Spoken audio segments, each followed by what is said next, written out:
What's up from a morning that's kind of sunny but rainy at the same time in San Diego? Devon and I are starting a new series. We're actually going to be starting to rebuild Devon's S14 240SX. It's the car it was his first car.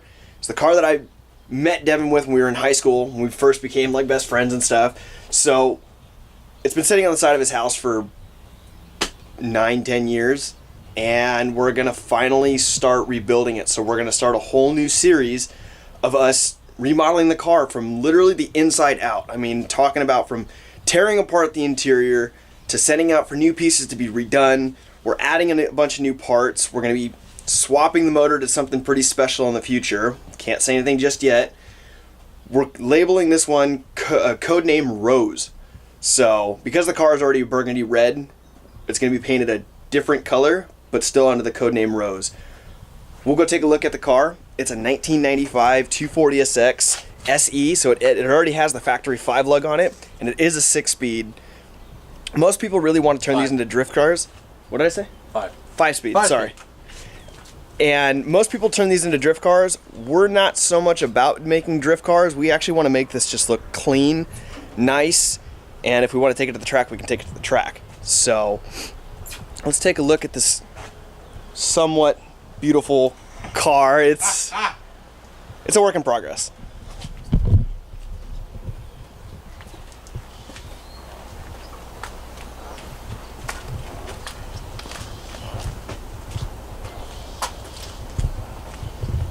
So to give you a perspective of really how old this car is, there's some stickers on this car for businesses that are no longer in business. I mean, they're gone. A good example, who remembers the Shaka stickers? These were huge in like 2004, 2005, which was about our sophomore year of high school. Okay, there's FaZe, and obviously Spy is still around, but yeah, there's some parts on this car that you just don't see anymore. Well, I pulled the gauge out. You want to show the gauge? Yeah. Let's take a look in our handy dandy workshop that Devon built. It's amazing. Costco represent. So, some of the old bezels and stuff. The factory gauge cluster pod. What else?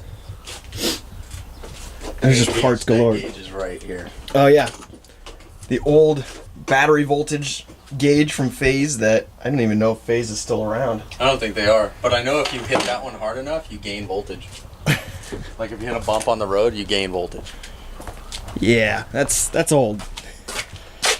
So the cool thing about this build is we're going to be rebuilding pretty much everything on the car. I mean, we're stripping this down to bare bones really, and we're going to send out anything that needs to be sent out. We're going to send it out to have it fixed. We're going to do a whole series, so each video will probably focus on something different each time. Like today, I think we're going to focus mainly on just tearing down the interior and ripping out the carpet, because Devon did get brand new carpet. Because the carpet that's in here is the original from '95. So it's old, it's tattered, and there's some stuff underneath that we want to take care of too. Yeah, and not to mention that old carpet in these cars is paper thin. I mean, it's not even 1/4 inch. So we got a nice pile, 1/4 inch thick black carpet. Anything that's gray is going to be black. Another cool thing about this is an original sunroof car, but when this first came to the States, this is actually a 94. It's not a 95. It's a build date of early 94. So it's got a mixture of parts on it. And when it came in from Japan, it was ordered with a sunroof and showed up without a sunroof. So Nissan, I believe it was Pacific Nissan was the original seller of this car, sent it out to ASC of San Diego, which they're still around. So my sunroof is actually oversized. I have an oversized factory sunroof, because I think the original one's, I want to say 14 by 26. Mine's 18 by 30. So it's a way oversized sunroof. So we're going to be, it broke and they want ridiculous amounts of money to replace the rails and all that crap. So we're going to literally gut the sunroof. We'll be doing some neat fabrication videos. Our buddy Alex is going to be doing a lot of fabrication on this. We'll probably do half cage, possibly do a full cage with the bulkhead when we get closer to doing the new motor in here. But basically, we're gonna gut the sunroof, take it to him, and he's gonna put a flat panel. So it's just gonna be a slick top. I don't need a sunroof. If I want a sunroof, I'll drive the M5, but I don't need the sunroof. I want more head clearance. The problem with this sunroof is it hangs down about, give or take, 2 inches. So got that. I gain more headroom. I've got Buddy Club seat rails. I lower everything down. And another big thing about this car is rarity. I'm constantly on the hunt for rare parts. Stuff that is super hard to find. I just want OEM factory looks. I want a car that's built that I can canyon carve, I can take to the track if I want, and if I want to blast to Vegas in this and sit comfortably, I can. No drifting. This is not a drift build, period. I'm not looking to put this sideways. I want to keep this thing as OEM and nice as possible, because thanks to all the kids putting these into walls, these are going to become more and rare over time. So pretty much what we're going for, what we started off before Devon and I got into getting BMWs and stuff like that, we actually had a passion for JDM cars. So like my first car was a Honda Civic. It was just a 16-year-old. That's what I got as a car. My next car was a 92 240SX that I did a full Silady swap build on. So I did the SR20 in it and did the Silvia front end. I built that car from the ground up. This is Devon's first car. This S14 is his first car he's ever owned. The fact that he still has it is amazing because most people don't have them anymore. Like my Honda Civic got totaled in an accident that wasn't my fault. It sucked. An old lady ran and caused a 4-car accident. I was the last car hit. So we're just going back to our JDM roots in an aspect. So this is what our passion for cars stemmed from. So I'm really excited that we're going to start rebuilding this car. It's going to be like high school nostalgia all over again. It is going to be very nostalgic. Super nostalgic. Like Sean was saying with his cars and this car and all of our buddies' cars in high school, I mean, these are what we grew up around. This is how we all became friends. I mean, it's not just the car itself, because a car is a car, let's face it. Everything has a price, everything has a value, but it's the memories. This thing's chock full of memories from high school all the way through, and that's what we want to bring back. And we want to bring back that camaraderie and get everyone together, because over time, let's face it, people get lost in work, they get lost in their own lives. It's good to have something from that time that still everyone talks about, brings everyone back together, and that's a fantastic thing in the car community, that you're able to put that kind of emphasis on basically a piece of metal with 4 wheels and a motor. So with that, let's get started working on the car. So first thing on the agenda about ripping the interior out, we're going to start taking the seats out. The best part about most JDM cars, when it comes to the bolt sizing, it's either a 10 or a 14. The seats that are holding them in place, they're 14s. So they're really easy to get out, and they're actually pretty easy access to get to as well.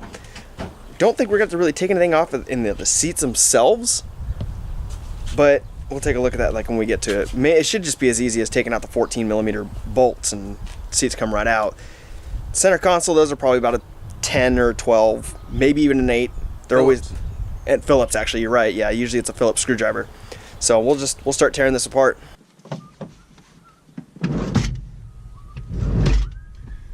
So on each of the seats, 414. There's 2 back. Yeah, so there's 4 14mm bolts holding the seats in. Slide them all the way back, take the 2 fronts out, slide them all the way forward, Yeah. Take the 2 rears out. Yep.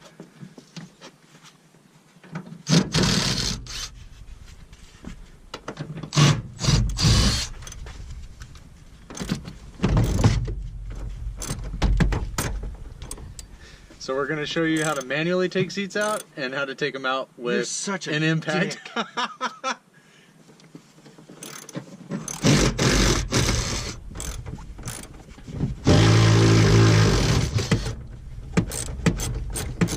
This is not a competition, Devon.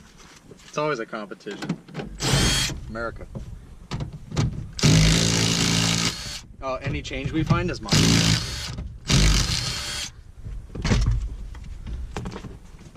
Wow, these are way light.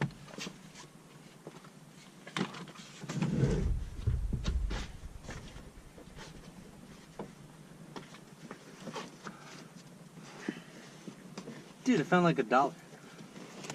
What the hell? I need to... Never mind. We're having an issue there are the bolts. I've already taken the fronts off, but that's what the fronts look like.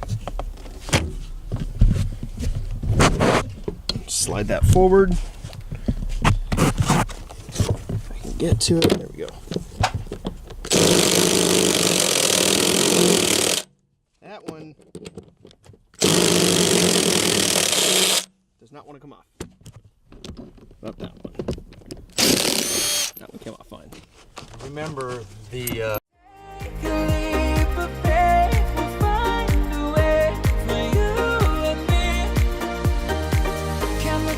can run from what I feel inside. There's no more time to hide, because I feel again. I feel again. Oh, now I feel again. We're bringing this back. So seats are already out. That was actually pretty easy. We're now taking out the rear bench seats. Devon had to kind of find a way to get them to stay snug when we were in high school. We're taking out the center console. There's only 2 bolts in there, or screws actually, in the center console. So we're gonna rip the center console out. Four, sorry. Well, once we get all the seats out, it'll be a lot easier to get the carpet out too. So it's actually pretty basic stuff when it comes to tearing out the interiors of these cars. Because they're old, there wasn't so much in the way of electronics as there is in today's cars. Everything, I mean, has some kind of electrical system to it. Now, with these old cars, it wasn't that way, and that's why it makes it so much easier and nicer to work on these. So we'll continue ripping it apart. So another thing we're gonna do too, we're actually gonna make 2 piles. We're gonna separate all the good stuff with the junk stuff. So far, I mean, we've got the seats, the center console, and most of the interior is going to be junk because we're kind of replacing it with new stuff. But we'll see all the stuff that we can really salvage, and we'll just kind of make 2 piles out of it, really.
All right, so carpeting's out. I took a little bit because it's tucked all the way underneath the dash and underneath the heater core, which makes it kind of a pain in the ass to get out. But so we ended up, because it was so old, we were able to just cut it. So we just kind of took a razor blade and we hacked it out because it's easier to get it out that way. We're gonna eventually pull the dash out, and when we pull the dash out, it'll make it way easier for us to completely lay out the new carpeting. So there's only a couple bolts. There isn't really anything holding the carpeting in. It's just a matter of removing, you know, a lot of the center console and then the kick panels and stuff, and it literally just pulls right up and pops out. Aside from trying to like get it underneath the dash, it kind of comes out really easily. So new ones, or the old one's out. It's over there in pieces. Like I said, we cut it apart, so we'll continue ripping it apart now. So taking out the dash, it looks like there's a couple bolts, a couple screws here. There's one at least up here, and I think there's one right here. So you have to take out the vent that's up here. There's a bolt there. There's a bolt in there. I think there's a couple underneath here too. We took out the glove box just because I'm pretty sure you're gonna need to remove that. What else? Might have to remove the gauge cluster. No, maybe not. Probably get around that. I see another bolt screw right in there for the dash. Nope, actually that looks like it's also the gauge cluster. I think there's probably 10, 12 bolts inside that make up the dash to remove the dash. So it's actually not as complicated as I was expecting it to be. I've always heard that it's a big pain in the ass to try and remove the dash, but just based on where these locations are, it's just a matter of removing clips and stuff like that. So I'll continue going through that and see if I can maybe rip out the dash.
Okay, so we got the dash out. It was about six bolts. There's 1, 2, 3, and then let me go to the other side. 4, 5. There's a 6th one here that was hidden. There's actually a 7th one for the most part, but after you take those out, the whole thing kind of slides out. You kind of have to maneuver it. I mean, as you saw in the video. Yeah, it's actually a lot easier than I was really expecting to get the dash out. Anyone that's I've ever talked to about removing the dash, especially out of like the 240s and stuff, they always claim how much of a bitch it is. But in all aspect, if you take out those 6 bolts and then take out the dashboard, the gauge cluster and stuff, it actually comes right out. You just got to be careful. Make sure your battery is disconnected. You do not want your passenger or your driver airbag to deploy while you're working on the car. That would suck. So just make sure you have your battery disconnected when you're working on that. I think the next thing we're gonna start working on as far as tear down, we're gonna take off the door frames. We're gonna probably remove the plastic here and then the bench, the back bench, the rear bench. The rear deck cover. So got most of this actually torn out. We got it torn apart actually fairly quickly, surprisingly enough. So we'll keep going.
So I think that's where we're going to end this video for today. We actually got a lot done in a fairly quick amount of time. So we completely ripped out the interior of the car. We got the door panels off, we got the carpet out, the seats, the rear interior, and we even ripped the dash out. So that's going to give us a bunch of room to really work on stuff. And in the meantime, Devon's going to be sending all these parts out to have some reconditioning done, like getting rid of the cracks in the dash and redoing the door panels and stuff. We're going to put the new carpet in soon, and then this will also give us the opportunity to run the new battery relocation of the car as well. So we're going to do our best to try and have a new video every weekend. So we're going to probably work on the car like every Saturday, and I'm going to try and get the video uploaded every Sunday until we pretty much get the car built, or we have to wait for any new parts to come in. So hope you guys enjoyed the video. There's more to come. Please like, subscribe to the channel. Like I said, there's a whole bunch more to come, so I can't wait to really hunker down and get back to our JDM roots. So with that, see you in the next one. See ya.